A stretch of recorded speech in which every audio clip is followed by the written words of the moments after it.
पाठीमागं ही जी काही आज आम्ही काही उपोषणाला बसलोत, महाराष्ट्र श्रमिक ऊसतोडणी वाहतूक कामगार संघटनेच्या वतीनं आम्ही या ठिकाणी उपोषण करतोय की मागच्या 4 महिन्यापूर्वी एक करार झाला.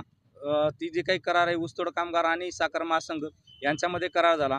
त्याच्यामध्ये जे काही अनेक जे काही निर्णय झाले होते त्या करारामध्ये, त्याच्यामध्ये सगळ्यात प्रामुख्यानं निर्णय हा होता की जे काही ऊसतोड कामगारांचा जे काही नवीन दर आहे ते दर ठरला होता 366 रुपये.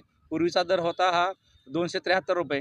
अशा पद्धतीचा जो काही दर आहे म्हणजे जवळपास 92 रुपयाची दरवाढ त्या करारामध्ये मंजूर करण्यात आली होती आणि तो सर्व कारखान्यांना प्रत्येक वर्षी लागू राहतं, म्हणजे प्रत्येक 3 वर्षाला हा ॲग्रीमेंट होतं या ऊसतोड कामगारांचं आणि ऊसतोड कामगारां संघटना आणि हे जे काही साखर महासंघ आहेत यांच्यासोबत ते जो काही त्या ठिकाणी शरद पवार साहेब आहेत, या ठिकाणी सर्व ऊसतोड कामगारांच्या संघटना आहेत, या सगळ्यांचं ॲग्रीमेंट त्याच्यानुसार सगळ्यांना मान्य झालं आणि त्याच्यानंतर साखर महासंघाचे प्रतिनिधी म्हणून जे काही साखर महासंघाचे अध्यक्ष उपाध्यक्ष हे सगळे असताना सुद्धा आज या ठिकाणी आज जर बघितलं हे सगळ्या गोष्टी निर्णय झाला आणि आज ह्या सगळ्या कारखान्यांनी जवळपास एक 10 ते 12 कारखाने फक्त या ठिकाणी 366 नुसार यांनी दरवाढ दिलेली आहे, म्हणजे बिलं काढले त्या ऊसतोड मजुरांचे.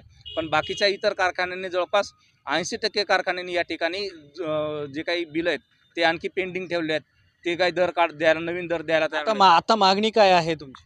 आमची मागणी अशी की जे काही ॲग्रीमेंट झालं, जे काही करार झाला त्या कराराच्या नुसार जे तुम्ही दर द्यावं आणि त्याच्यामध्ये जे काही त्याच्यानुसार मग त्याच्यामध्ये मुकादमाची मागणी आहे. मुकादमाच्या कमिशनमध्ये 1% वाढ झालेली आहे. त्याचबरोबर ग्रुप लिडरच्या मागण्या आहेत. त्याचबरोबर आता जे काही सगळ्यात महत्त्वाचा विषय त्याच्या सोबत जे काही जोडून आहे विद्यार्थ्यांच्या ऊसतोड मजुरांच्या विद्यार्थ्यांच्या वसतिगृहाचा प्रश्न आहे. ते वसतिगृह प्रत्येक तालुक्याला 2 चालू करण्याचा निर्णय शासनाने जाहीर केला होता.